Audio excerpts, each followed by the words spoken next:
Welcome to the ARC Hive Podcast, where we explore the arcs of our individual journeys and the strength of the hive that holds us together. I'm Amy Rost, and I believe that life isn't meant to be navigated alone. Here, we dive into conversations that bring us closer to ourselves, to each other, and to the communities that lift us up. This is a space for real stories, honest reflection, and meaningful connection. Whether you're in a season of transition, seeking deeper relationships, or simply craving conversations that inspire growth, the Hive is for you. Because when we come together, we grow stronger. Welcome to the ARC Hive Podcast. Welcome, everyone. I am so excited for today's podcast. Welcome, my dear friend, Shelli Hopkins. Hi, I'm so glad to be here. I am so excited to dive in with you a little bit today, and we are going to chat with Shelli a little bit about her own journey from former engineer turned to life coach. We're going to talk about the reinvention and courage and the power of community. But first, I want to talk about how you and I met. Yes. So we first met online. We were both doing the Jay Shetty life coaching certification, and we probably were like a little square amongst many. We were. And I picked your face out. It's funny how even in the little squares, people's energy, it transmits. It really does. And you pick up on people who are kindred spirits. Yeah. And so that's really how we started. That's how we connected. That's how we started the conversation. And now, like, one of my dearest friends. That's right. I know you've been here to see me in Atlanta, Georgia, in the US. And I've been to Canada to see you. And who would have thought that that would happen? I mean, that's one thing I really loved about that program is meeting so many people all across the world. Which is kind of like where we're going to go with community a little bit, because Yeah. Jay Shetty does do community really, really well. So let's dive in here. Let's do it. I'm ready. And so first thing I want to ask you is, can you share a moment when someone went above and beyond to make you feel seen, valued, or supported? And how did that experience shape your perspective on community? I have a really good answer to this question, Amy, and it involves you, by the way. Oh, no. I don't know the answer to this question. It's a really great question. And before I answer this question, I want to note that, as you know, haven't always steered into community. Being an engineer, I have an engineering background, and my natural tendency has always been to rely on logic and independence and self-sufficiency. And engineering teaches us how to solve problems and break things down into systems and find solutions on our own. And that mindset was deeply ingrained in how I approached work and life. But having met you, I am turning over a new leaf. And we have talked so many times about how humans are wired for connection. And I really am starting to believe that. I'm learning the neuroscience behind it as well. So that's helping. But to answer your questions, one of the most important examples of this in my life has been my connection with you. When we graduated as new coaches, we stepped into a whole new world of needing to figure out, okay, now we're coaches. What do we do with this? How do we build a business around these skills? And so finding someone who truly gets that journey has been such a gift. And you know that entrepreneurship can be a really lonely path, especially in the beginning. And having a friend like you to walk with me on that journey, it's just made all the difference in the world. I did not tell her to say that. Checks in the mail, right? No, I'm just kidding. I'm kidding. Well, and I feel the same way that, we were able to connect on that piece of life coaching. But I want to go back a little bit. I want to go back to, let's talk a little bit about your journey, because I think, so many need to hear our journeys, because all of them are a little different. And I think in hearing the journey, you know, Shelli started out as an engineer. So let engineer to life coach. Let's talk about that. So let's talk about it. Like, tell us a little bit about your engineering career. What kind of engineer? And what did you love about it? And what was sort of then made you decide to like veer off the course of engineering? I know. I feel like I did a whole 180-degree shift in my life. Um, well, let's see. I've always had a really analytical mind and a deep love for problem solving. And growing up, I was naturally drawn to math and science. So engineering seemed like it was just the perfect fit to apply those skills in some meaningful way.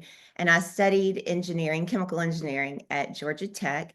And what I loved most about it was the structured thinking, the logic, the ability to solve complex problems.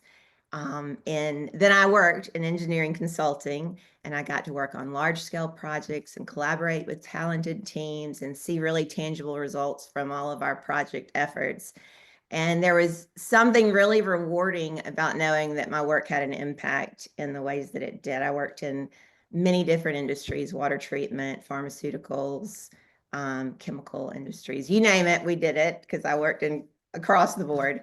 Um, and I love the challenge. I love the rigor. I love the sense of accomplishment that came with solving problems.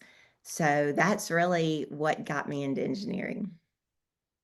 And then where was the transition to from engineer? And Shelli's also, she's a busy mom. She's got two kids that keep her Yes. her Connor busy. and Finn. Yeah, shout out to the boys. Shout out to the boys. um, but what then, I think it's really empowering to hear the story, right? Like that we don't all necessarily anymore have one career path forward. It can change. I mean, you probably when you graduated from engineering never thought, oh, I'm gonna, be in a life coaching school. But what drew you? What started that sort of like little spark, like, oh, I think I need to do something different? And what was it then that drew you to life coaching? Well, as much as I did love my career in engineering, I started to feel this disconnect.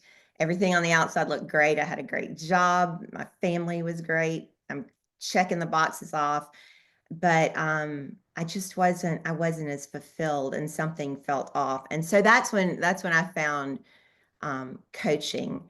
And I realized that I'd been spending so much energy and time solving external problems, but I wasn't really solving the main problem, which was my internal fulfillment. And that led me to do some soul searching, which is when I started diving into personal development, and I found coaching. And I was fascinated by how our brains work. There's so many things that our brains do that we don't get these brains with instruction manuals. And so learning some of those things just it I love how our thoughts actually shape our reality, and knowing that it made such a big difference in my life that I wanted to start sharing that with other people. And so that's really what the shift was, is figuring, like, being exposed to coaching, seeing what a big difference it made in my life, and wanting to share it with as many people as I could, because it was really that impactful to me. And Shelli brings such a unique lens to coaching in terms of she brings the science. The engineer in her will never go away. She No, no. science backed, techniques, research, so that you can think maybe coaching is a little woo, but it is, there is actually some really good science behind these. And sometimes for those really analytical brains, you can see like, oh, I didn't know that about my brain, or I didn't know there was a cause and effect to XYZ. Right. Well, and so many times we're operating on autopilot. And Right. our brains do, like, our brains want to keep us alive and conserve energy, right? And so that drives, when we're in autopilot, that's driving our behavior. You have to consciously know that that's what's going on, And when you understand that, then when you start to look for a new job and you're paralyzed by fear, you understand, okay, my brain's nervous because this is something new and that's why I'm scared. I'm not scared because this is something bad for me necessarily. So that's where understanding all of that just, it's huge. It's life changing. It's kind of interesting that, there our bodies do not come with an operating manual. I mean, honestly, that's one of We the have a things I manual would for do. everything else. Well, it's like our kids don't come with one either, and that would be really helpful. That's for But in engineering, I actually one of my projects was writing an O&M operations and maintenance manual for a plant. And so we have that for other things in our lives, but we don't have it for our own bodies and minds. So that was probably some of the inspiration for it for me. So tell me, like the moment you knew you kind of were on the right path with coaching and that how it how this helped you build some confidence in this next chapter outside of, because the biggest, I think like the hardest thing is making the leap, right? Is just, all right, I'm all in. But Yeah. from there, where did you know you were on the right path? And, how did that build some confidence for you as you transitioned into this next chapter?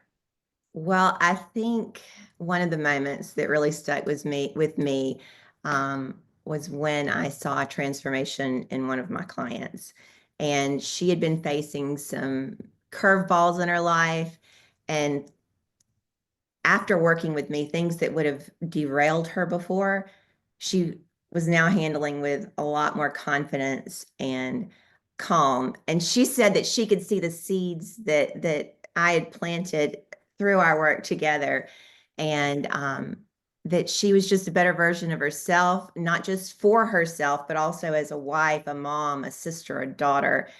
And the statement she made was, "Don't ever doubt your career change," which spoke right to me. Don't ever doubt your career change. You are so good at what you do. And look, you can't put too much stock in what other people say. You need to feel it internally. And I get that. But knowing that I was able to teach her and allow her to have more agency in her life to create what she want, the life that she wanted, that was a huge turning point for me. Well, and I think it's, when we make make an impact in someone else's lives, it's, there is a little reassurance like you're right. I'm on the right path. Yes. Yes, which was big for me because it was a huge shift to go the direction that I went. But I'm so glad I did. And I do believe it's really a passion for me. And I do feel deeply that it's what I was put on this planet to do. Um, just I to love love it. other people, love other people and help them have lives that are fulfilling. Awesome. Okay, so now we've heard a little of your journey, about your individual journey. Let's loop back to the hive, more of the collective journey and the power of community. Um, how, like you and I spend a lot of time talking about community. We talk about it in, remember when our Mhm. kids were young and there was so easy to find community in moms groups? It kind of doesn't work the same when they're teenagers. No, it doesn't. We've talked about the fact I wish it would for the moms, but I don't think I could get the teenagers to. We're going to a mom and teens group. play dates don't have the same ring that they used to. They don't. So there's an evolution, I think, to our community. So how has being part of a supportive community helped you transition to coaching? And maybe actually we should back it up from there. Let's start on how Jay Shetty did community. Well, I mean, the thing that I loved was that he included everyone. I mean, I feel like there were Such a diverse community. very diverse, and I loved that. I will say, I think being able to meet virtually, I mean, that really has been a big shift to allow people to connect in that way. But he really leveraged that, and I mean, I thrive on hearing other people's viewpoints and learning from other people. And so the way that he did community was amazing because he connected all of us. Yeah. And I can remember sitting in on some of those sessions and, you're looking at the screen and there's like, you know, I can't even too many countries to count representatives, and there was all different age groups, all different ethnic background. Like it was a very diverse community, and there was everything from really young, like early 20s, to like retirees doing this. And I thought there isn't a lot of opportunity for you to be in a room like that, even though it was a virtual room. I think, it really, that is one thing that came, I think, out of the pandemic that, we can be really thankful for is that I always say geography is no longer a limitation, Right. right?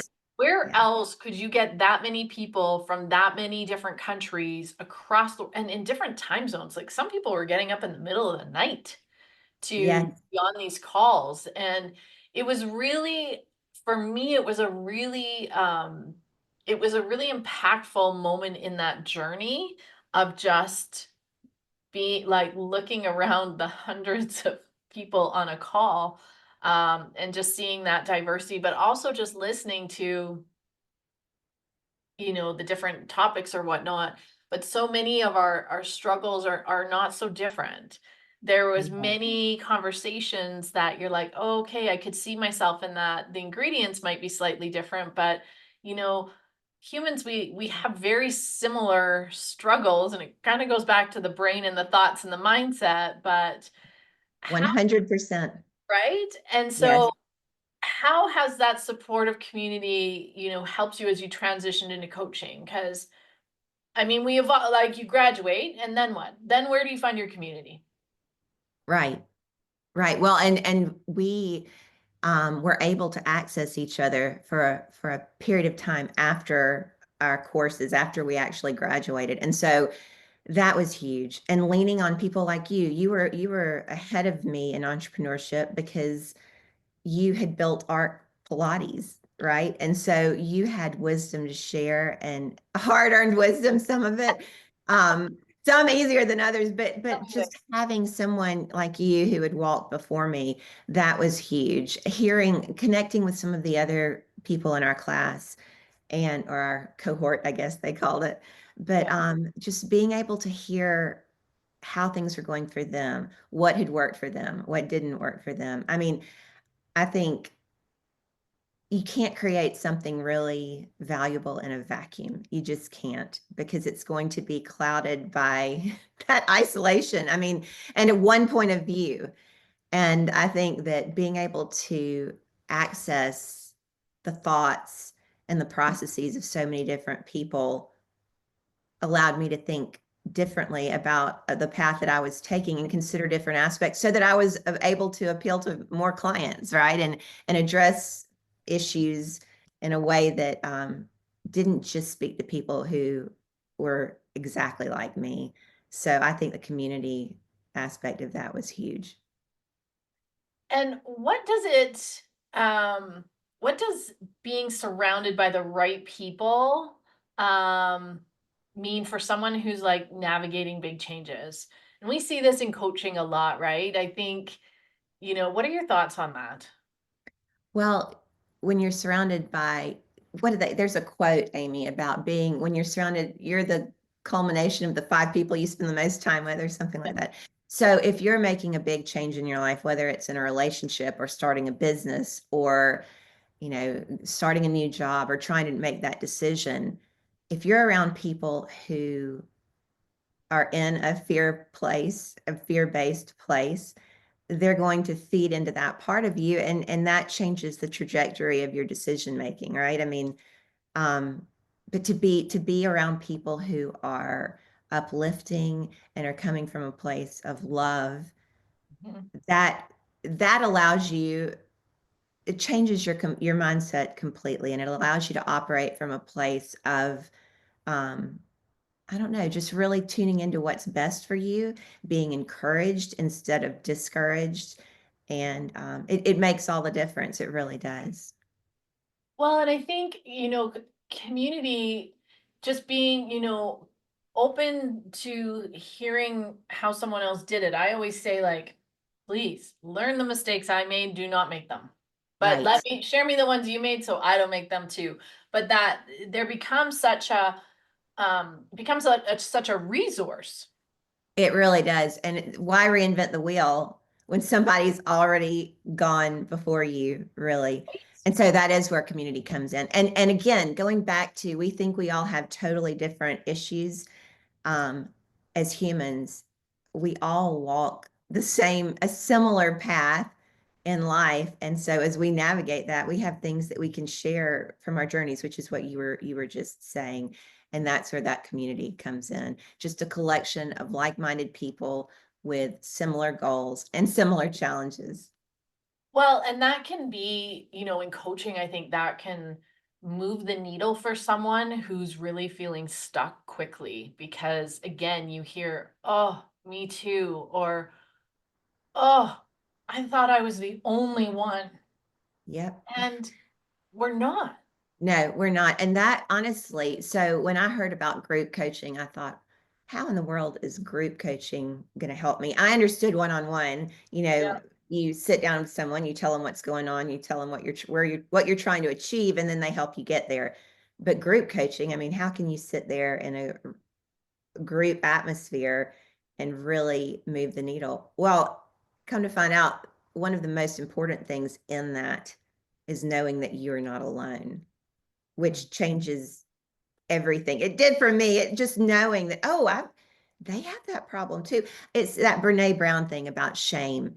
And when it's inside of us, it just gets bigger and bigger. But when you shine a light on it, when you see that there are other people out there who are going through similar things, the shame goes away. And actually, neuroscience, you're moving out of that sympathetic nervous system response where you're in fight or flight. When we move into community, makes us feel safe Yeah. if you're in the right one, right? But when Well, yeah, 100%. If a community isn't set up where you have safety, then it honestly, the community doesn't work. It doesn't function very no, good for no, that it doesn't. safety piece. But But when um, it does, it yes. shifts us into a parasympathetic nervous system state. Yeah. And that's our rest and digest. And that is when your logical brain comes online. When everything is going to your amygdala, which is the survival part of your brain, you're not using your prefrontal cortex, which is where your thinking actually comes online. So community, I was fascinated to learn that community is something that allows us to actually be in a state to make decisions for our lives that are actually what's best for us. And we're not meant to do it alone. No. Right? When Well, and I think, we think, and I really fell into this, raising 4 kids, life was busy, I had a kid not well. It's like, no, I gotta do all the things. Like, I gotta do all the things. And that doesn't work very well. Learn from me. You need to call in help, call in the troops, but call in the right people. And I think that, goes back to when you're in a community of like-minded individuals, the potential for growth is exponential. yes, it is. It is. And we are wired for connection. I mean, evolutionarily, Yeah, if you weren't in a tribe, you didn't survive. And right? so our brains, we feel serotonin and dopamine when we're surrounded by people who are loving and supporting, and those are your reward chemicals, hormones. And so I mean, it's why our brains are wired that way, to be in community and to get that support. I don't know why, and I do this, I think, as an engineer, when we're taught to problem solve, we're taught to find solutions on our own, we tend to be independent people, despite the fact that we're working on teams. We all have our small part that we're responsible for. So I think my tendency is just to put, when things get hard in my personal life, just to put my head down and push and get through it. um, that's my default. But now I'm shifting out of that to understand that, okay, did that make you happy? We all as humans have different parts of our journeys that are harder than others. And when you're going through that, if it did isolation make you, for me, did isolation make that part better? And it didn't. When did you feel better? When you call on the people who see you and make you feel seen and heard. Yeah, And then you actually function better to solve whatever challenge you're facing. So 100%. 100%. that's been a big realization in this part of my life. And I do think that women were, and moms, a lot of working women and working moms really were almost maybe a little conditioned this way. And I think we know that in coaching, so much of that is like even just creating that awareness. Why is this, like you said, does this make me happy? Why is this coming up? What do I need? What do I actually need in this moment? Like Stopping that, to even ask that question. yeah. And again, surrounding yourself. Community doesn't have to mean, we're not talking necessarily hundreds of people. It can be that. I one of my favorite books is The Art of Gathering by Priya Parker. I think I probably got her onto that one too. You But did. uh, Yes. she talks about like the not like the numbers, right? And really meaningful community could be, two or three really close friends. And that counts as community. So I Yes. I hope in hearing this conversation, you don't think, oh, I've got to find 100 friends. I want you to think about, can I find, two or three really aligned friends who I can call into my community. And I think it's also being really clear, what am I calling them into my community for? It's different in a business. I also think community is like your superpower. I say that often, right? Yes. Yes. um, is that, in a Pilates studio, I always say to new trainees, you're creating a community. They're like, well, no, I just have a studio. I'm like, nope, every client who comes through the door of your studio or comes into your business as a life coach, you're creating a community. Those people have an interaction with you, and then they take and go back into their lives and their greater community, which is kind of like the ripple effect. Yes. I Let's love the talk ripple about effect. Let's talk about the ripple effect quick here. We're almost out of time, but we got to touch on this one. We can't leave this one because I think this is a really powerful one. I love the image. But let's talk about the ripple effect, Shelli. Okay, well, I love the ripple effect because I mean, I really, as a mom, as a mother and a wife, we are a huge part of our families. We're a huge part of our communities. If we're in the professional world, we shape the people around us there. And I see so much. There are people out there who are unhappy, whether it's for whatever reason, and that affects the people around them. Alternatively, there are people out there who have a light in them, and that also affects the people around them. So just working on yourself to heal yourself, and all each one of us, I truly believe, has this light inside of us. And if that light isn't fully shining, it's our job to figure out why. And we need help. Get help from a friend, a coach, or honestly, just taking the time, like we've said before, to sit and figure out what's going on for me. What do I need, right? To make this light inside of me come back alive. But when you figure out what that is, then your ripple effect is no longer bound by whatever fear or challenge you're going through. Your ripple effect is your light. And that affects, think about it, your children. It affects the way that you approach your spouse, your friends. And we all have those people in our lives who pull us down, and it's challenging to be with them. And we also have the people in our lives who are a light and a gift to us. I think all of us can be a light and a gift. And that is where that ripple effect comes in, that just healing yourself, doing whatever you need to heal that and to switch that light back on in you, not only helps you, but everyone around you. You're paying Well, it it. kind of lights the path along the way, right? And I think, when we do the work, we have to do the work on ourselves first. You cannot change someone else. You've got to do the work on yourself Yeah. first. And it's continual, right? I don't think you just wake up one day and, oh, I'm healed. I No, think, my favorite thing is as humans, our teeth, we have to brush our teeth every single day. It's just part of being human, right? We haven't done anything wrong.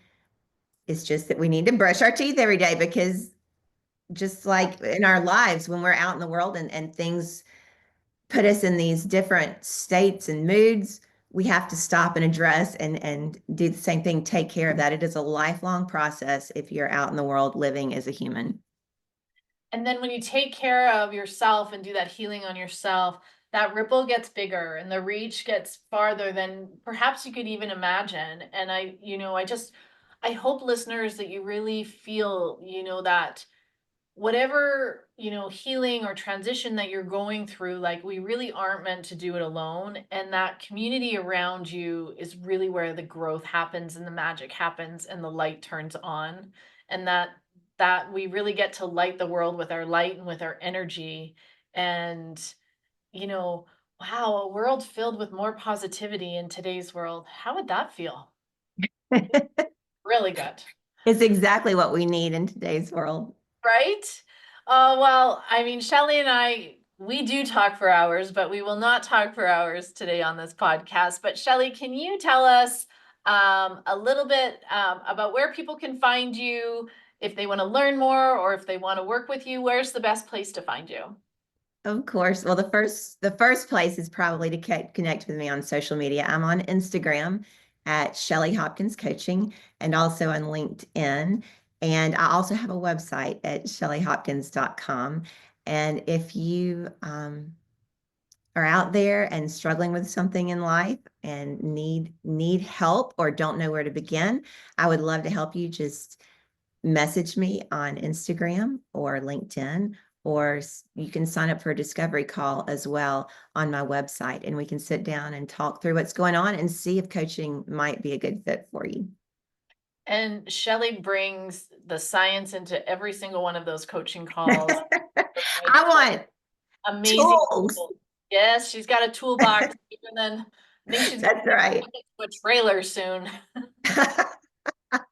Well, thank you so much for being part of the ARC Hive podcast today. I hope this episode has left you feeling inspired, connected, and reminded that you are never alone in this journey. If this conversation resonated with you, I'd love to hear your thoughts, share your takeaways, and let's keep this hive buzzing. And don't forget to subscribe, leave a review, and invite someone you care about to join us. Until next time, keep honoring your arc, leaning into the hive, and showing up for yourself and your community because together we are stronger. This is the ARC Hive Podcast. See you soon.